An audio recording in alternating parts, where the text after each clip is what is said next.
Okay,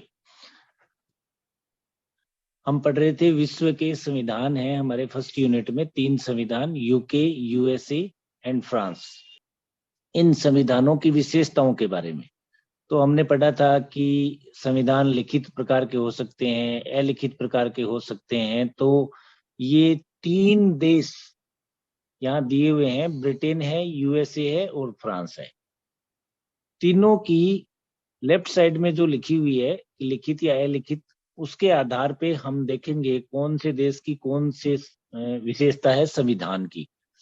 तो पहली बात तो ये है कि ब्रिटेन कहें या ग्रेट ब्रिटेन कहें या United kingdom of great Britain कहें, ये एक ही बात है। अपने सिलेबस में यूके नाम दिया हुआ है, यूनाइटेड किंगडम। एक है USA, United states of America, USA, या सीधा कहें तो अमेरिका, फ्रांस। ब्रिटेन का संविधान दुनिया का एकमात्र ऐसा संविधान है जो कि लिखित नहीं है। इसको किसी संविधान सभा द्वारा लिखा नहीं गया है। ये दुनिया का एकमात्र संविधान है जो कि अलिखित है। और लिखित संविधान का जो उदाहरण है वो हमें यूएसए में देखने को मिलता है।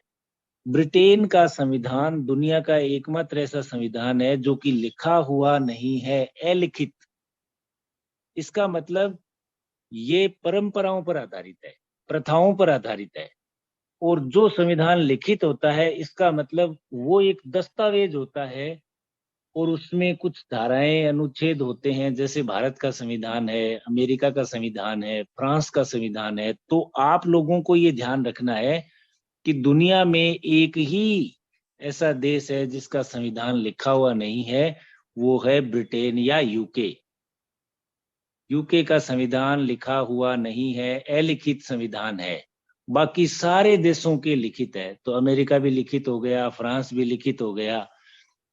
अब हम बात करते हैं कि इसका निर्माण कैसे हुआ है, इन संविधानों का निर्माण कैसे हुआ है। तो ब्रिटेन का संविधान जैसा कि लिखित नहीं है, इसका मतलब ये निर्मित नहीं है, वरन विकसित है। ये धीरे धीरे विकसित हुआ है, ये निर्मित नहीं है, ये विकसित हुआ है। यहाँ पर 9वीं सदी से, 9वीं शताब्दी से राजतंत्र चल रहा है। राजतंत्र का मतलब होता है राजा का पद वंशानुगत होता है। एक राजा है, उसका बेटा या बेटी ही बाद में राजा या रानी बनेगी। तो ये 9वीं सदी से ब्रिटेन में राजतंत्र चल रहा है। तो यहाँ पर क्या है, संविधान निर्मित नहीं है वरन विकसित है। कि यहाँ पर कुछ प्रथाएं, कुछ परंपराएं, कुछ नियम उपनियम वर्षों से चले आ रहे हैं, इसलिए संविधान को बनाने की आवश्यकता ही नहीं पड़ी। और कुल मिलाकर एक मुद्दा हम देखें तो ये है कि ब्रिटेन के लोग है ना, प्रैक्टिकल होते हैं, प्रैक्टिकल। वो लिखी हुई चीजों में विश्वास नहीं करते, तो इसीलिए नहीं है। वो प्रैक्टिकल है, वो ये सोचते हैं कि चलो ये इसको लिखने की क्या जरूरत है, ये तो जरूरत के हिसाब से उसी टाइम हो जाएगा। तो कुल मिलाकर बात यह है कि दुनिया में ब्रिटेन का एकमात्र अलिखित संविधान है तथा इसका निर्माण नहीं हुआ है बल्कि विकास हुआ है, इसलिए इसको विकसित संविधान कहा जाता है। यूएसए में संविधान है वो निर्मित हुआ है, इसका क्रमिक विकास नहीं हुआ है, ये लोगों ने बनाया है, लोगों की सभा ने बनाया है। तो आपकी जानकारी के लिए बता दें कि फिलाडेल्फिया सम्मेलन हुआ था 1787 में। फिलाडेल्फिया सम्मेलन 1787 में, तो उसमें ये संविधान बनने की प्रक्रिया चालू हुई थी और 1789 में ये बनकर तैयार हो गया। तो 1789 से ये लागू है। 1787 में फिलाडेल्फिया सम्मेलन हुआ था, उसमें यूएसए का संविधान निर्मित हुआ था, लोगों द्वारा बनाया गया था, यानी लोगों की सभा थी उसके द्वारा, जिसको हम संविधान सभा कहते हैं, जो कि हमारे देश में भी बनी थी। वो संविधान लिखने के लिए बनाई जाती है। और फ्रांस का जो संविधान है,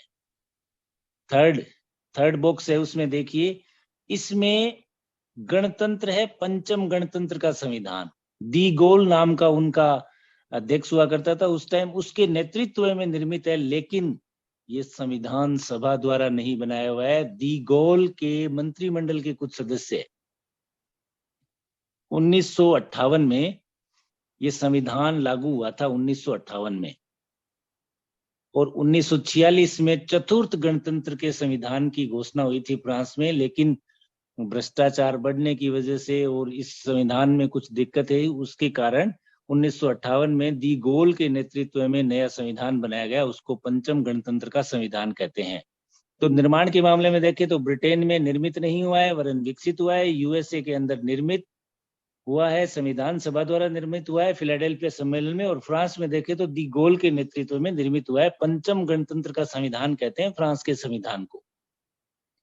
अब संशोधन की प्रक्रिया को देख लेते हैं कि संशोधन ब्रिटेन में बहुत ही लचीला संविधान है।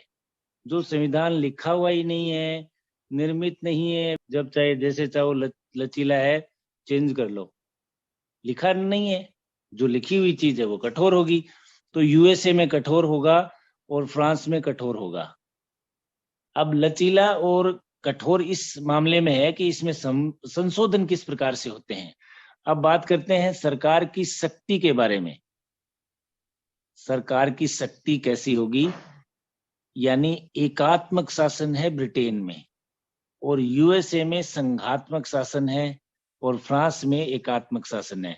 जैसा कि आपको पता है कि एकात्मक शासन हमेशा छोटे देशों में मोर एप्रोप्रिएट होता है, ज्यादा अच्छा होता है छोटे देशों में, और संघात्मक शासन बड़े देशों में। तो यूएसए एक बड़ा देश है, इसका मतलब इसमें केंद्र वाला भी, केंद्र की सरकार की सत्ता होगी और राज्यों की सत्ताएं भी होगी। तो संघ और राज्य दोनों को शक्तियां सौंपी हुई है, उसको बोलते हैं संघात्मक शासन। जिस सरकार में स्तर 2 या 2 से अधिक होते हैं उसको हम संघात्मक सरकार कह सकते हैं। तो यहाँ संघात्मक व्यवस्था है, जबकि ब्रिटेन या यूके में एकात्मक, एक यूनिट के रूप में एकात्मक शासन वहां लागू है। ऐसा ही फ्रांस में है। फ्रांस और ब्रिटेन दोनों यूरोप की कंट्रीज हैं, और यूएसए आपको पता है नॉर्थ अमेरिका महाद्वीप का है। तो यहाँ पर संघात्मक शासन है, बाकी ब्रिटेन और फ्रांस में एकात्मक शासन है। अब बात करते हैं सर्वोच्चता की।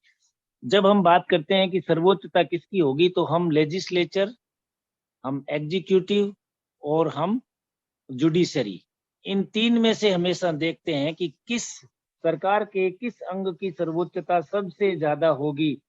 तो कहते हैं कि ब्रिटेन में संसद एक आदमी को औरत बनाने और एक औरत को आदमी बनाने के अलावा सब कुछ कर सकती है। ब्रिटेन में संसद एक आदमी को औरत बनाने या एक औरत को आदमी बनाने के अलावा सब कुछ कर सकती है। तो ये जिस देश में कहा जाता हो, इसका मतलब तो स्पष्ट हो गया कि वहां संसद की सर्वोच्चता ही होगी, क्योंकि संसद देखो सारे काम कर सकती है सिवाय एक आदमी को औरत बनाने के और एक औरत को आदमी बनाने के। तो संसद बहुत पावरफुल होती है ब्रिटेन में। यूएसए में संविधान सर्वोच्च होता है।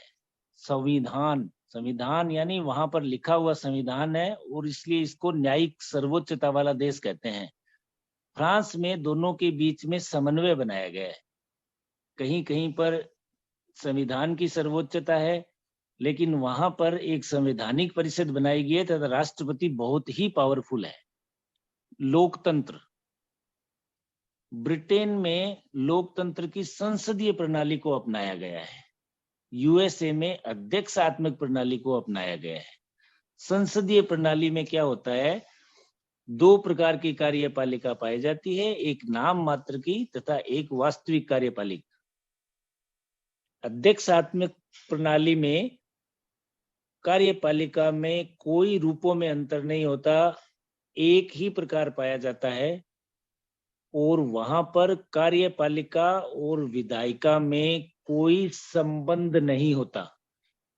संसदीय प्रणाली में विधायिका और कार्यपालिका में एक स्ट्रॉन्ग रिलेशन होता है, क्योंकि जो कार्यपालिका के सदस्य होते हैं वो लेजिस्लेचर में से ही निकलते हैं, विधायिका में से ही निकलते हैं। इसका मतलब यहाँ पर दोनों में संबंध पाया जाएगा। कार्यपालिका के 2 रूप पाए जाएंगे, एक होगा रियल, एक होगा नॉमिनल।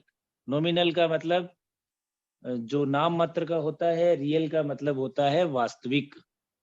तो लोकतंत्र, संसदीय लोकतंत्र पाया जाता है, इसमें कार्यपालिका के 2 रूप होते हैं, एक नाम मात्र का, एक वास्तविक।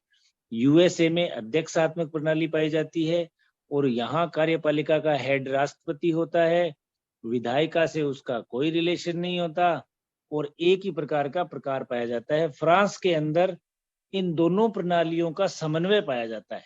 संसदीय प्रणाली का समन्वय और अध्यक्षात्मक दोनों का समन्वय पाया जाता है, लेकिन वास्तव में वहां पर राष्ट्रपति बहुत पावरफुल होता है। फ्रांस के संविधान में राष्ट्रपति को बहुत शक्तिशाली बताया गया है।